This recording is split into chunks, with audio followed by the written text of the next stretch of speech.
domínio sobre a língua. Meus irmãos, não sejam muitos de vocês mestres, pois vocês sabem que nós, os que ensinamos, seremos julgados com maior rigor. Todos tropeçamos de muitas maneiras. Se alguém não tropeça no falar, tal homem é perfeito, sendo também capaz de dominar todo o seu corpo. Quando colocamos freios na boca dos cavalos, para que eles nos obedeçam, podemos controlar o animal todo. Tomem também como exemplo os navios. Embora sejam tão grandes e impelidos por fortes ventos, são dirigidos por um leme muito pequeno, conforme a vontade do piloto. Semelhantemente, a língua é um pequeno órgão do corpo, mas se vangloria de grandes coisas.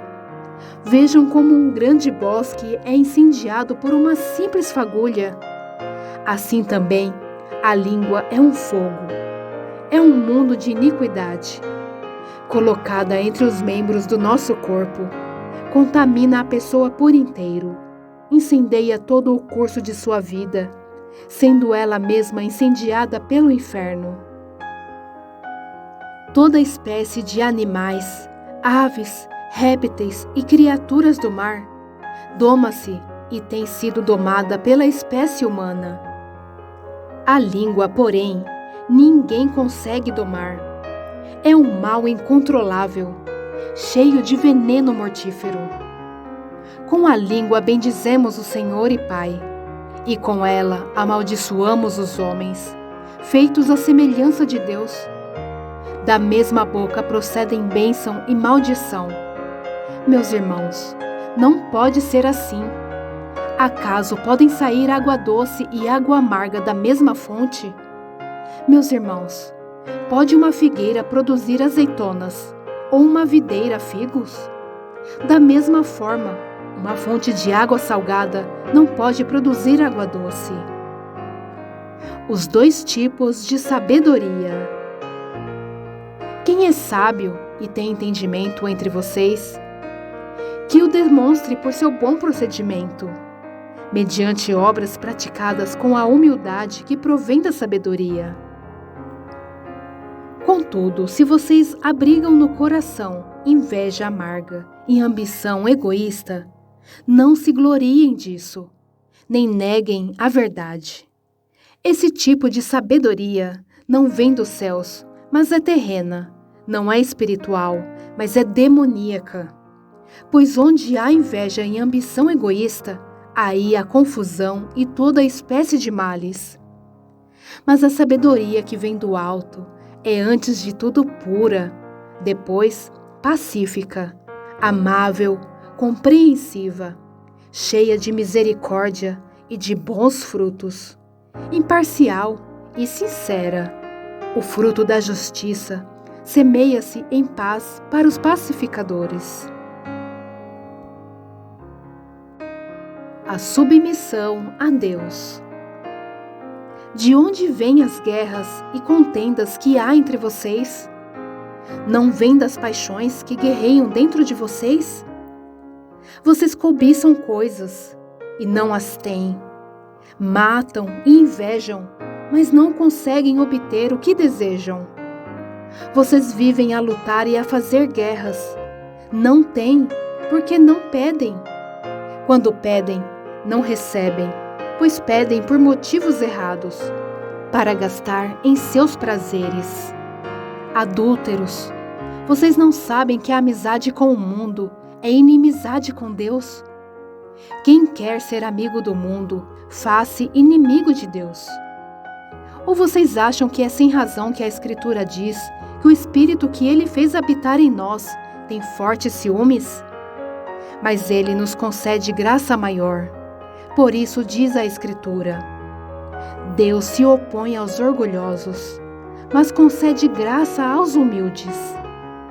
Portanto, submetam-se a Deus. Resistam ao diabo, e ele fugirá de vocês. Aproximem-se de Deus, e ele se aproximará de vocês. Pecadores, limpem as mãos, e vocês que têm a mente dividida, purifiquem o coração. Entristeçam-se, lamentem-se e chorem. Troquem o riso por lamento e a alegria por tristeza. Humilhem-se diante do Senhor, e Ele os exaltará. Irmãos, não falem mal um dos outros. Quem fala contra o seu irmão ou julga o seu irmão, fala contra a lei e a julga. Quando você julga a lei, não a está cumprindo, mas está se colocando como juiz.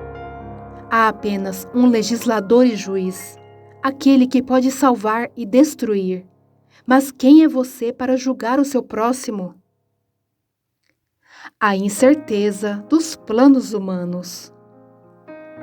Ouçam agora, vocês que dizem: hoje ou amanhã iremos para esta ou aquela cidade. Passaremos um ano ali, faremos negócios e ganharemos dinheiro. Vocês nem sabem o que lhes acontecerá amanhã, que é a sua vida. Vocês são como a neblina que aparece por um pouco de tempo e depois se dissipa. Ao invés disso, deveriam dizer: se o Senhor quiser, viveremos e faremos isto ou aquilo. Agora, porém, vocês se vangloriam das suas pretensões. Toda vangloria como esta é maligna. Pensem nisto, pois quem sabe que deve fazer o bem e não o faz, comete pecado. Advertência aos ricos opressores. Ouçam agora vocês ricos. Chorem e lamentem-se, tendo em vista a desgraça que lhes sobrevirá. A riqueza de vocês apodreceu, e as traças corroeram as suas roupas.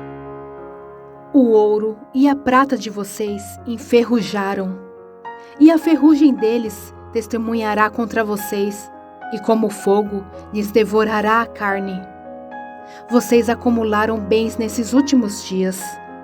Vejam, o salário dos trabalhadores que ceifaram os seus campos e que vocês retiveram com fraude está clamando contra vocês. O lamento dos ceifeiros chegou aos ouvidos do Senhor dos Exércitos. Vocês viveram luxuosamente na terra, desfrutando prazeres, e fartaram-se de comida em dia de abate.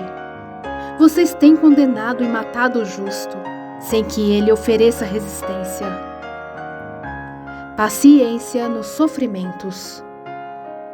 Portanto, irmãos, sejam pacientes até a vinda do Senhor. Vejam como o agricultor aguarda que a terra produza a preciosa colheita e como espera com paciência até virem as chuvas do outono e da primavera. Sejam também pacientes e fortaleçam o seu coração, pois a vinda do Senhor está próxima. Irmãos, não se queixem uns dos outros, para que não sejam julgados.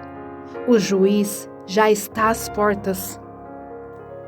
Irmãos, tenham os profetas que falaram em nome do Senhor como exemplo de paciência diante do sofrimento. Como vocês sabem, nós consideramos felizes aqueles que mostraram perseverança. Vocês ouviram falar sobre a perseverança de Jó e viram o fim que o Senhor lhe proporcionou. O Senhor é cheio de compaixão e misericórdia. Sobretudo, meus irmãos, não jurem nem pelo céu, nem pela terra, nem por qualquer outra coisa. Seja o sim de vocês, sim, e o não, não, para que não caiam em condenação. A oração da fé.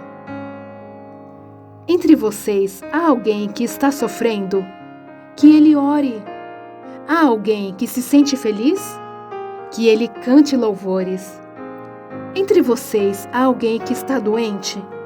Que ele mande chamar os presbíteros da igreja, para que estes orem sobre ele e o unjam com óleo em nome do Senhor. A oração feita com fé curará o doente. O Senhor o levantará, e se houver cometido pecados, ele será perdoado. Portanto, Confessem os seus pecados uns aos outros e orem uns pelos outros, para serem curados. A oração de um justo é poderosa e eficaz. Elias era humano como nós. Ele orou fervorosamente para que não chovesse, e não choveu sobre a terra durante 3 anos e meio. Orou outra vez, e os céus enviaram chuva, e a terra produziu os seus frutos. Meus irmãos, se algum de vocês se desviar da verdade, e alguém o trouxer de volta, lembrem-se disso. Quem converte um pecador do erro do seu caminho salvará a vida dessa pessoa e fará que muitíssimos pecados sejam perdoados.